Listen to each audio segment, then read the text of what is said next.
노후 자금의 위험한 투자와 배신. 안녕하세요. 사연의 내용을 전하는 남자 사내남 채널입니다. 은퇴는 새로운 희망이 될 수 있고 시작이 될 수 있죠. 하지만 한순간의 잘못된 판단은 돌이킬 수 없는 실패가 될 수 있죠. 오늘은 평범한 직장인으로 은퇴한 분의 이야기를 소개합니다. 그의 이야기에 귀를 기울여 보세요. 저는 33년 동안 한 회사에서 성실하게 일했습니다. 남들처럼 묵묵히 가정을 꾸리고 두 아이를 대학까지 보냈죠. 회사에서 받은 월급은 크지 않았습니다. 하지만 아내와 함께 검소하게 살며 차근차근 모은 돈이 있었습니다. 은퇴를 앞두고 제 통장에는 약 5억 원의 자금이 있었습니다. 퇴직금과 그동안 모아온 돈이 합쳐진 금액이었죠. 그것은 제 인생에서 처음으로 내가 주도적으로 선택할 수 있는 돈이었습니다. 저는 그 돈으로 노후를 든든히 준비해야 한다는 생각을 했죠. 이제는 나를 위해 한 번쯤 모험해도 되지 않을까? 나는 내면에서 작은 욕심이 고개를 드는 것을 느꼈습니다. 그런 생각을 하고 얼마 지나지 않아 지인의 제안이 들어왔죠. 그 무렵 오래전부터 알고 지내던 지인이었습니다. 그러니까 대학 시절 후배이자 사업 감각이 뛰어나다고 알려진 K씨가 연락을 해왔습니다. 형님, 요즘 베트남 다녀보셨습니까? 베트남은 지금 한국의 80년대와 90년대랑 비슷합니다. 성장률 67%씩 치솟고 있고 외국인 투자자들 몰려오고 있어요. 부동산 값은 지금도 오르는데 앞으로 5년 안에 몇 배는 뛸 겁니다. 그의 말투는 확신에 차 있었고 저 역시 귀가 솔깃했습니다. 왜냐하면 은퇴 후에 막연한 두려움 속에서 내 돈을 지켜줄 곳을 찾고 있었기 때문입니다. 게다가 K씨는 이미 베트남 호치민의 작은 부동산 회사를 운영하고 있었죠. 성공 사례를 하나둘 보여주며 자신 있게 말했습니다. 형님, 이건 투자가 아니라 그냥 돈을 은행보다 안전하게 불려놓는 겁니다. 제가 직접 관리해드리겠습니다. 그 한마디에 제 마음은 기울기 시작했습니다. 그의 말에 마음이 흔들려서 저는 아내와 함께 베트남 호치민을 찾았습니다. 거리는 활기가 넘쳤고 젊은 인구가 가득 차 있었습니다. 길가엔 오토바이가 물결처럼 달렸죠. 카페마다 서양인 투자자들이 모여 담소를 나누고 있었습니다. K씨는 저를 직접 안내하며 호화로운 아파트 단지를 보여줬습니다. 형님, 보이십니까? 이 아파트 2년 전에 평당 1천만 원도 안 했습니다. 지금은 벌써 2배예요. 근데 아직 시작도 안 했습니다.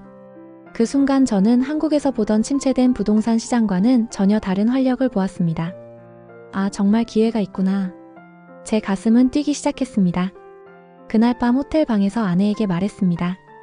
여보, 이건 그냥 투자라기보다 새로운 출발 같아.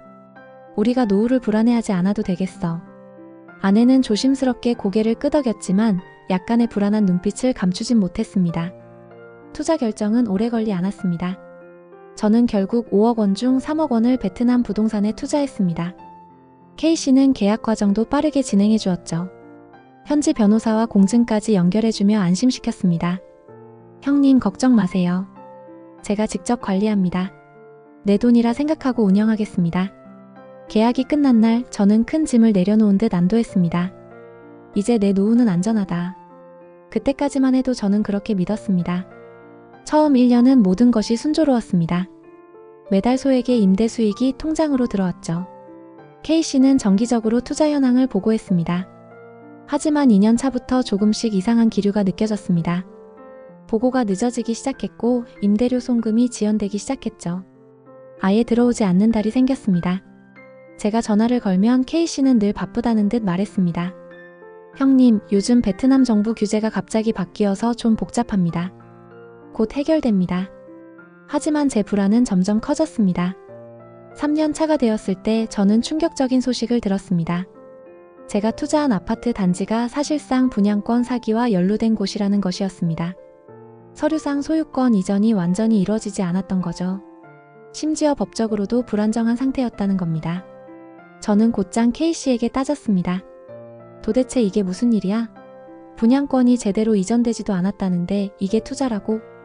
그러자 그는 피곤한 얼굴로 말했습니다. 형님, 저도 피해자입니다. 저도 이쪽에 제 돈 10억 이상 들어갔습니다. 지금은 조금만 기다리시면 돼요. 상황이 좋아질 겁니다. 그 말을 믿고 또 6개월을 기다렸습니다. 하지만 결과는 달라지지 않았습니다.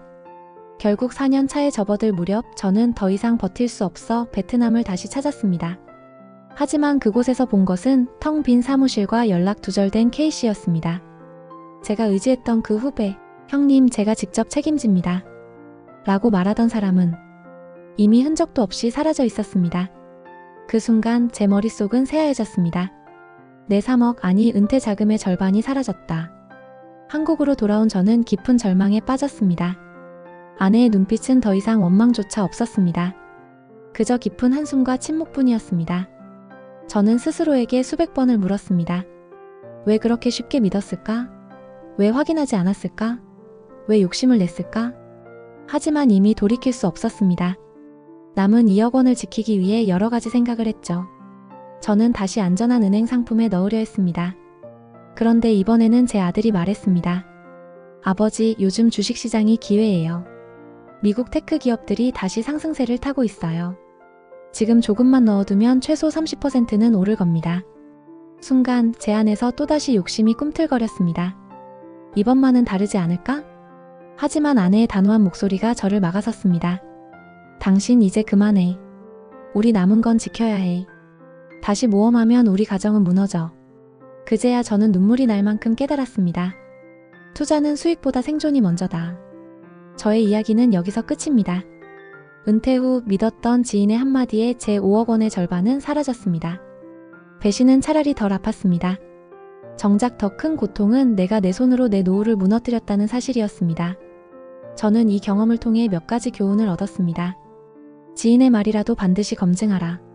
가족보다 친한 친구도 평생 후배도 돈 앞에서는 달라집니다. 내가 이해하지 못하는 투자는 절대 하지 말라. 현지 언어, 법률, 시장 구조를 모른다면 절대 직접 투자하지 말아야 합니다. 욕심이 가장 큰 적이다. 은행보다 낫다는 말에 흔들렸던 순간 이미 저는 패배한 것이었습니다. 이제 저는 작은 월세 수익과 연금으로 살아갑니다.